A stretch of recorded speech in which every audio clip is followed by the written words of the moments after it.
नमस्कार, जोहार। आप सबका स्वागत है न्यूज फ्रेम पर। बिहार चुनाव की हर हलचल आप देख रहे होंगे और जिस तरीके से बिहार में बम्पर वोटिंग हुई है, उसके बाद ऐसा विशेषज्ञों का मानना है कि सत्ता परिवर्तन की लहर दिख रही है।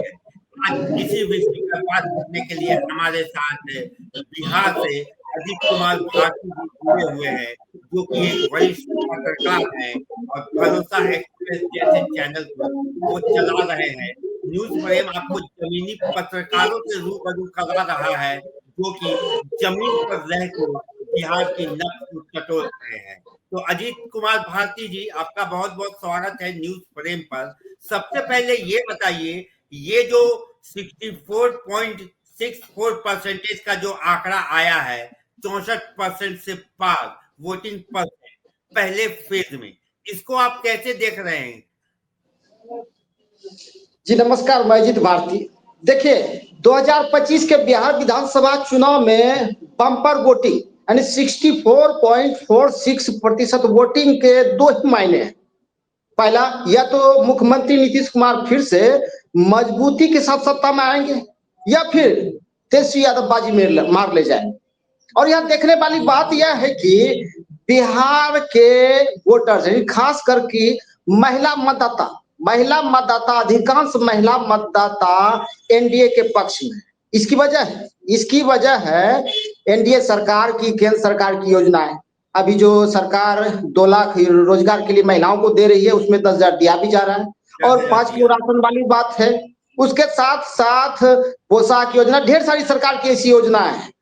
इसकी वजह से 60 से 70% महिलाएं वोटर्स एनडीए के पक्ष में, और दलित दलित वोटर्स हैं जो कि 5 किलो राशन और जो सरकार द्वारा सुविधाएं दी जा रही है, उसकी वजह से भी एनडीए के पक्ष में। और तेजस्वी यादव की घोषणाएं भी कम नहीं है। उनकी भी घोषणाएं हैं, युवाओं के लिए रोजगार की बात करते हैं, पलायन की बात कर रहे हैं, मुद्दे की बात कर रहे हैं, माई बहन योजना के द्वारा महिलाओं को रोजगार देने की बात कर रहे हैं। ये सारी योजनाएं हैं। यदि बिहार की जनता, बिहार के युवा तेजस्वी यादव के पक्ष में आते हैं तो बाजी पलट सकती है और तेजस्वी यादव बाजी मार सकते हैं। और दूसरी बात यह है कि 2025 के बिहार विधानसभा चुनाव में जनस्वराज के प्रशांत किशोर भी एक प्रमुख फैक्टर के रूप में उभर कर सामने आए। जो वोटिंग परसेंटेज की आप बात कर रहे हैं, तो जैसे जैसे वोटिंग परसेंटेज बढ़ा है, तो ये जनरल सा ये फॉर्मूला है कि सत्ता परिवर्तन हुआ है। लेकिन हाँ, नीतीश अब जरूर फैक्टर हुआ। और प्रशांत प्रशांत किशोर फैक्टर ये भी मायने रखता है। और दूसरी ओर महिलाओं का जो पार्टिसिपेंट है, तो वो तो बढ़ल बानू। तो महिलाओं के जो पार्टिसिपेंट जब बढ़ल बा, तो जो वोट परसेंटेज जो ओवरऑल बढ़ा था, एसआईआर के भी कुछ कुछ लक्षण में दिखा था कि जिस तरीके से एसआईआर के नंबर जब घटल रहे, तो वोटिंग देवे वाला लोग बढ़ गए। तो वोटिंग देवे वाला लोग बढ़ गए, तो एक खाने इहो लोग कहता कि एसआईआर की वजह से हाई जो परसेंटेज बात से बढ़ल बा। देखिए, जहां तक एसआईआर वाले मुद्दे की बात है, देखिए हर हर चुनाव में, चाहे लोकसभा की बात हो, विधानसभा की चुनाव की बात हो, कुल वोटर तो वोट डालते नहीं है। जी। मात्र 55%, 60%, जहां जो जो होता है, कुल वोटर तो वोट डालते नहीं है। कितने बाहर रहते हैं, मजदूरी करते हैं, आ नहीं पाते हैं।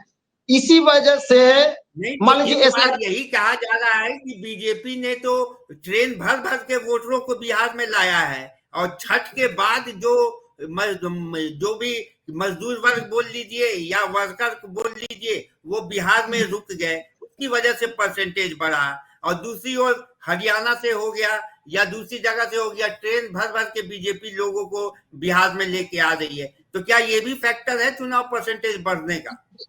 तो ज्यादा नहीं, थोड़ा बहुत। हमने खुद अपनी आंखों से देखा है कि जो मजदूर बाहर से मजदूरी करके घर वापस आए थे छठ के बाद, वो रिटर्न हो गए। कुछ ही उसमें से कुछ ही मात्र 2-4% रहे होंगे घर पर, वोट डाले होंगे। बाकी सब अपने रोजगार के लिए, काहे रोजी रोटी का सवाल है, कमाएंगे नहीं तो खाएंगे क्या, वो वापस चले गए। बिहार में इस बार बम्पर वोटिंग होना, ये जनता परिवर्तन के मूड में है। जनता बिल्कुल ये आप परिवर्तन कह के मूड सकते हैं। में है। हाँ।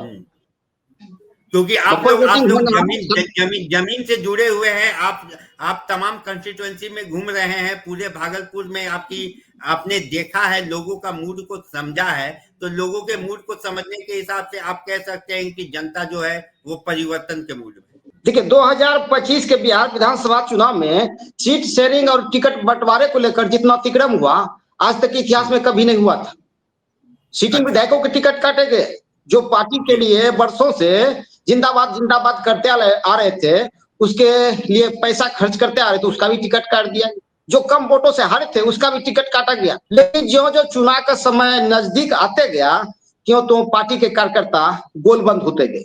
फिर भी कुछ जगहों पर, बहुत सारे जगहों पर नाराजगी है, पार्टी के कार्यकर्ताओं में नाराजगी है। यह भी एक बड़ा फैक्टर बनेगी, यह भी एक बड़ा फैक्टर बनेगी हार जीत की वजह। और 2025 के बिहार विधानसभा चुनाव का परिणाम जब 14 तारीख को आएगा, वोटिंग प्रतिशत में ये बम्पर वोटिंग जो हुई, ये कुछ अलग ही परिणाम देकर जाए। तो आपको क्या लगता है कि आरजेडी की सरकार आ रही है, या बिहार की जनता जो है वो खिचड़ी सरकार को बनाने के पीछे ही लगी हुई है?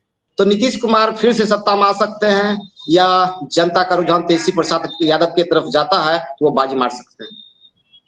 तो चलिए, अभी पहले चरण के चुनाव में हम ये कह सकते हैं कि बम्पर वोटिंग के बाद अभी तेजस्वी यादव हो या फिर नीतीश कुमार हो, दोनों की ओर अभी जनता का रुझान जो है वो इक्वली डिवाइडेड दिख रहा है। आपका बहुत बहुत शुक्रिया न्यूज फ्रेम से जुड़ने के लिए आदित्य कुमार भारती जी। तो इसी तरीके से जमीनी पत्रकारों से हम आपको रूबरू कराते रहेंगे और बिहार की नब्ज को पहचानते रहेंगे। तब तक के लिए जोहार, नमस्कार।